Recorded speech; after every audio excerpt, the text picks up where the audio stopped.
نحمده ونصلي ونسلم على رسوله الكريم اما بعد د پیغمبر پاک صلی الله علیه وسلم بشمار معجزات تی په احادیثو کې بعض راغلي دي او کتابونه په علماء کرامو مستقل لیکلي دي امام ابوبکر بیهقی رحمه الله علامه زرقانی رحمت الله علیه او نور محدثینو دا تفصیلی ذکر کړی دی سیوطی صاحب رحمه الله په دغه معجزاتو کې یو معجزه د معراج هم ده معراج شریف د رسول الله صلی الله علیه وسلم معجزه ده او نبی کریم صلی الله علیه وسلم ته دا اعزاز حاصل دی چې په ټولو پیغمبرانو کې بل یو نبی ته الله دا معجزه او دا اعزاز نو ورکړي د معراج په سفر کې دوه خبرې کی یو اسراء او بل معراج اسراء د شپې په وخت کې تک ته وي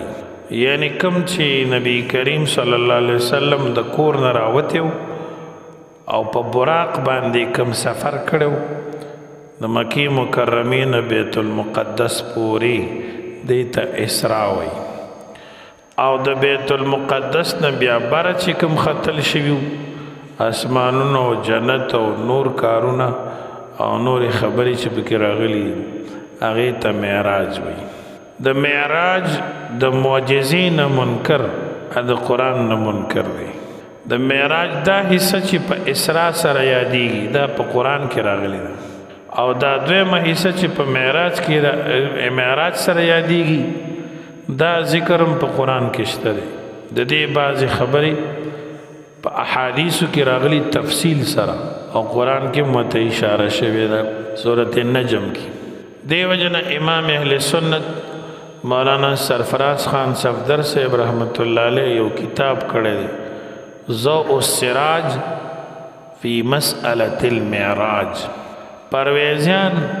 او منکرین حدیث د معراج نه منکر دي حالانکه قرآن کریم کې دا راغلی ده نو اسی ځان ته د قرآن تابعدار غوي په خله قرآن کوي باقی د قرآن او د حدیث او د اسلام لوی دشمنان دي ده سبحان الذي اسرى بعبده ليلا من المسجد الحرام الى المسجد الاقصى الذي باركنا حوله لنريه من آياتنا انه هو السميع البصير پاک دے غزات چې د شپې سیسه کې بوتلو خپل بنده د مسجد حرام ته مسجد اقصا پورې مسجد اقصا ته بو ورسو او بویتلو هغه بارکنا حوله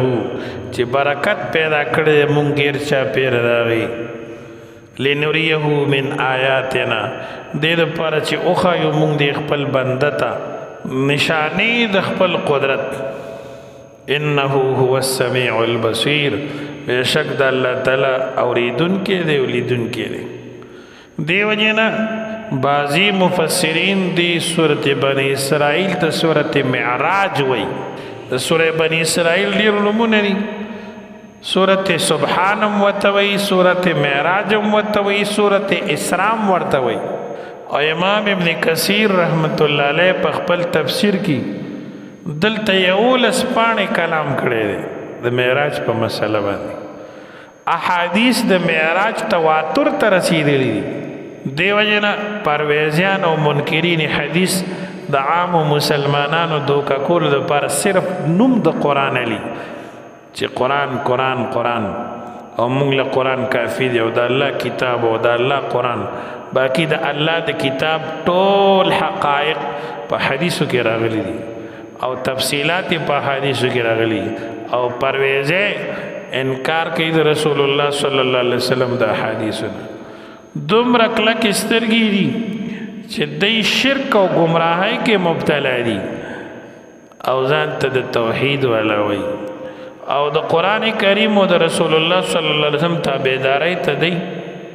تیار نه دي نو بهرحال مسلمانان دي دغه عقاید او نزان خبر ساتي د نبوت په 5م کال د اسلام د تاریخ یو اهم قصه ده د معراج شریف چې هغې کې رسول الله صلی الله علیه وسلم ته دا عزت حاصل شو چې نورو پیغمبرانو ته الله نو ورکړي. او د هغې مختصر واقعه دا ده چې رسول الله صلی الله علیه وسلم په حتیم کې اودو د کوره راپاسېد د مهانی بیبي د کوره او راغې په حتیم کې اودو حتیم د بیت الله شریف په خوا کې چې دا کم نیمګړی حصه د دې ته ویلی شي. جبریل علیه السلام او میکائیل علیه السلام رالل او وی چې موږ سره لاړ شه. پیغمبر پاک په براق باندې کینو او دا دومره تیز روانو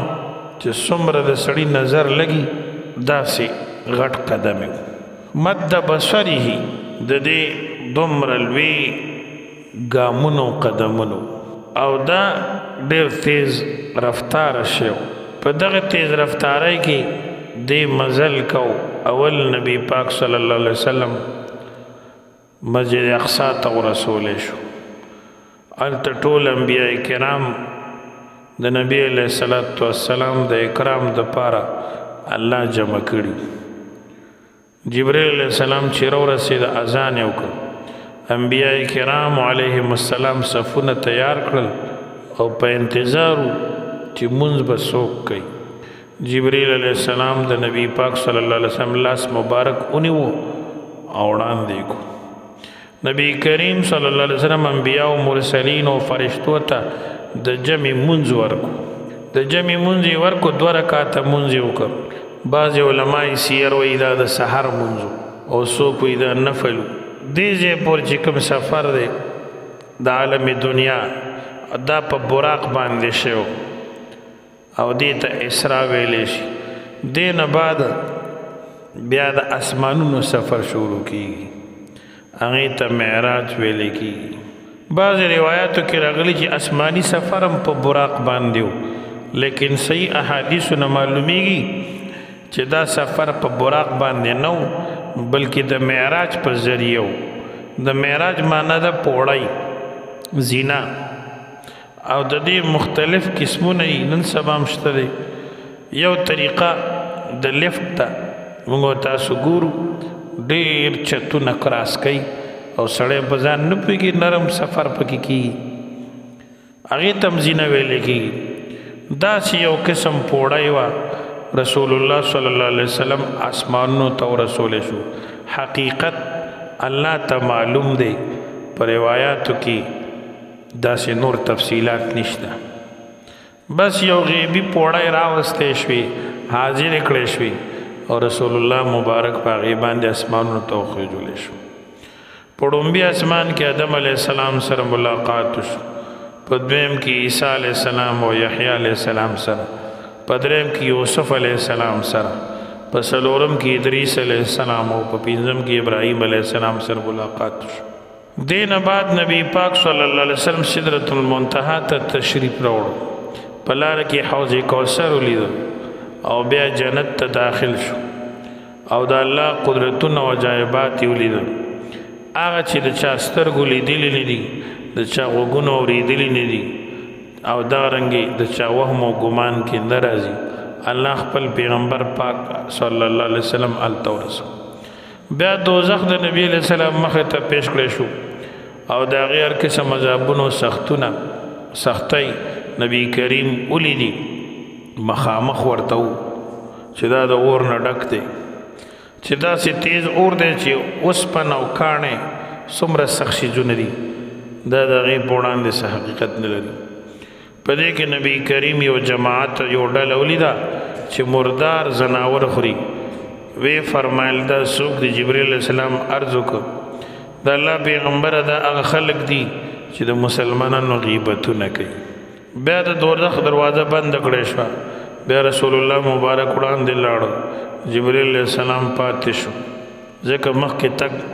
جبریل علیه السلام ته اجازت نه و. دغه وخت کې نبی علیه السلام د الله سره ملاقات شو او صحیح دا چې دا زیارت فقط په زړه باندې نه و بلکې د سر په سترګو باندې و. عبدالله ابن عباس رضی الله عنهما او تمام محققین او نور صحابه کرام او د ډیرو ائمه کرام دا تحقیق دی نبی علیہ السلام په سجده باندې پریوت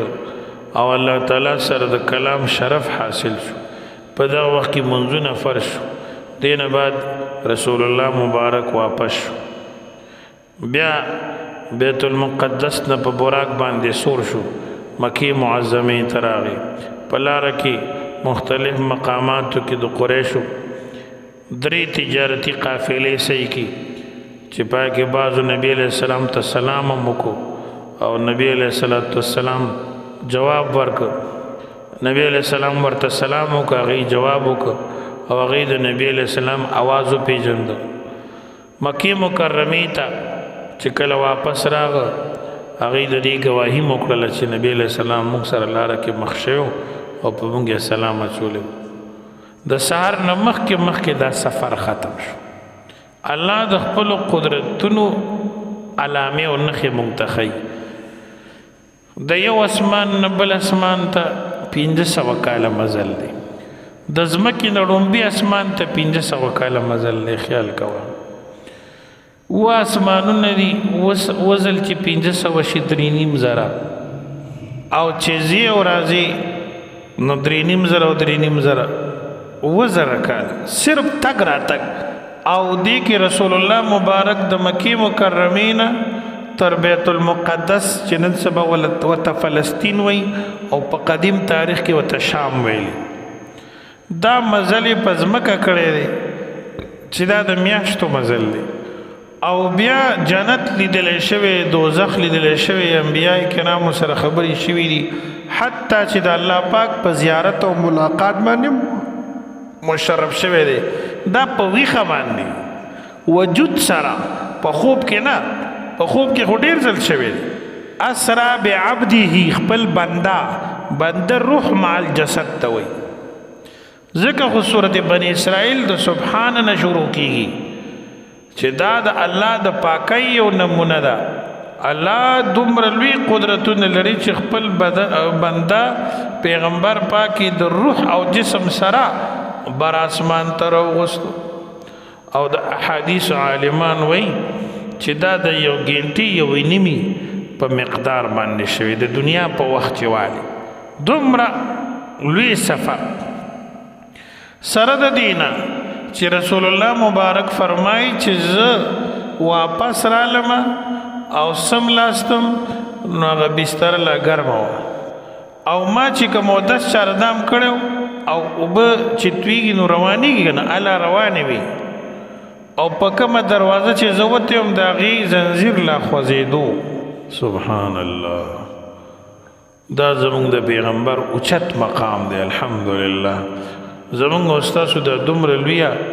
برتري او فضیلت په نور امتونو ولې راغلی دا په برکت د رسول الله صلی الله علیه وسلم الله پاک دې موږ او تاسو کې د رسول الله مبارک سنت او شریعت قائم دائم لري او د بيدینۍ نه مو د الله حفاظت وکړي وصلی الله تعالی علی اشرف رسوله وخاتم انبیائه محمد و آله و صحبه اجمعین